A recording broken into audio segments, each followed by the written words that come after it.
Hi అండి, అందరూ ఎలా ఉన్నారు? బాగున్నారా? Welcome to Vibes world 110. ఈరోజు మీ ఇంట్లో టిఫిన్కి ఏం చేసుకుంటారు? మా ఇంట్లో అయితే ఈరోజు స్పెషల్ వచ్చేసి రవ్వ దోశ. టిఫిన్ సంగతి పక్కన పడితే లంచ్ అయిందా? మేమైతే చేసేసాము.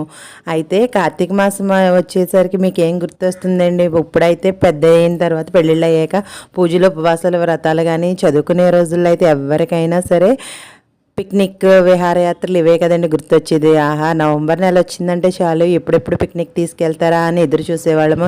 చక్కగా అందరూని ఒక్కొక్కరు ఒక్కొక్క ఐటెం తీసుకుని సార్స్ స్టూడెంట్స్ అందరూ కలిపి చక్కగా తోటల్లోకి గట్టా వెళ్ళి భలే ఎంజాయ్, సాయంత్రం వరకు అనేక రకాల గేమ్స్ అనేవి ఆడుకుని చాలా బాగా ఎంజాయ్ చేసేవాళ్ళము. ఏదేమైనా చదువుకునేటప్పుడు భలే ఉంటుంది కదండి ఫ్రెండ్స్. ఆటలు పాటలు కొట్టుకోవడాలు తిట్టుకోవడాలు, ఆ ఎంజాయ్మెంటే వేరు. మళ్ళీ మళ్ళీ రాని రోజులు కదా. వీడియో నచ్చితే లైక్ చేయండి. Thanks for watching. Bye bye. Please subscribe Vibes world 110.